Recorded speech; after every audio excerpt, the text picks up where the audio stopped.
Okay, this is the last in-class differentiation we did today.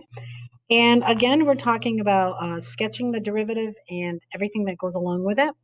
So this one shows, the figure shows a graph of the derivative f prime of x. So again, this is our first derivative.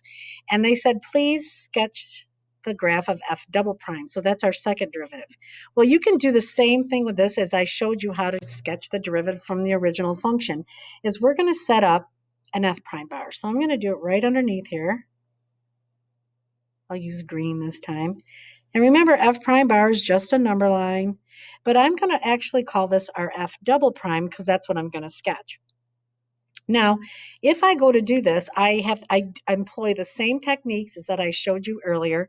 You look at all the max and mins, knowing the slope is 0, that's where it's going to cross your graph. So I'm not going to draw that each time. So basically every turning point or where the slope is 0, I know it's going to cross here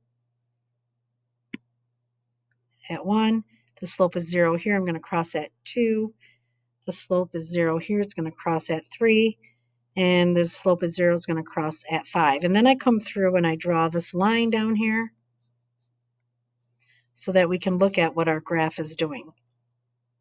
So again, it's increasing in this part here. It's decreasing here. Between here, it's increasing, decreasing. Right here, it's increasing. And from here to here, it's decreasing. Okay, and I look at, okay, look what I got going here.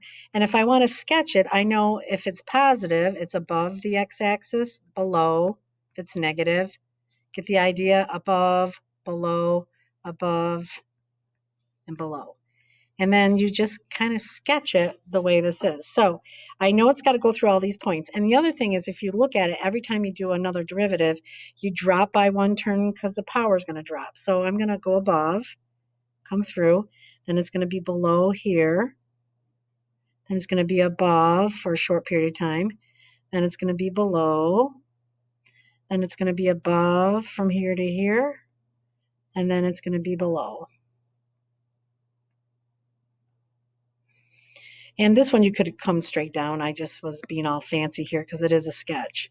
So I think that's a good sketch of my second derivative. And I have 1, 2, 3, 4 turns in there. And I've done everything that I had to do, and I use my f, in this case, f double prime bar to sketch it. Now the second one here is the exact same graph of f prime, but now they want us to sketch, so this is cool, sketch a possible graph of f. So this is like going backwards. I want to know, what does my original function look like if this is my first derivative? So like I said, this is the same graph as before. So this time I'm actually going to do my f prime bar. And then what I'm going to do with my f prime bar is I'm going to kind of go backwards after we do this. So we're doing the same thing, and I look at this, and I want to know what's happening. So when I do this, though, before when I was going ahead, I look at the turning points. But here, if I'm going backwards, on my f prime graph, right here, all these spots right here, this is not where my graph's going to go through now. This is the points where all the slopes were 0 on my original. So that means that's where my max and mins are, my turning points of my original graph. So they're not really on my graph. I just want you to know all my x-intercepts there. So I still am going to draw the line there. So right here, I've got a line here where it's 0, where it's 0 here. I just kind of get rid of those points so that you don't have this urge to make sure you go through those points.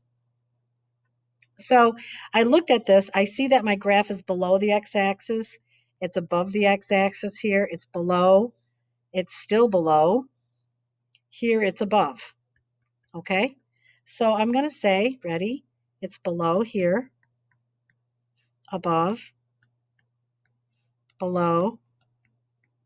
It still is below and above.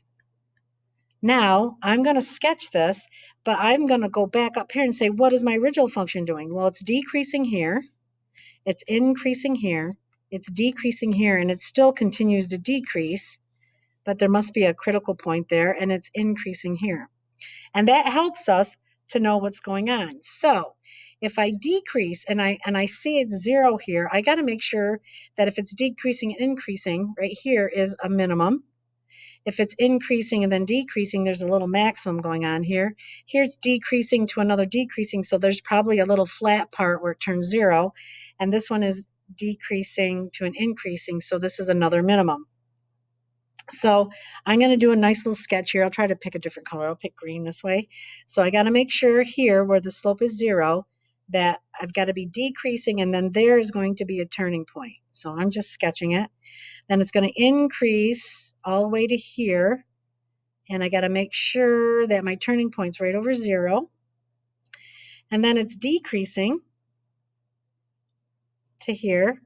Then it still kind of flattens out here because it's still got a 0 slope, and then it still continues to decrease. So I'm going to kind of keep decreasing to here. Then I know right here at 4 it's a 0 slope again, so then I'm going to increase. So this looks a little strange because in here I have 2 decreasing here, but this kind of shows you these, wherever it's 0 here, this is a 0 slope, a 0 slope here, a 0 slope here, a 0 slope here. So there's a nice sketch of my possible original function.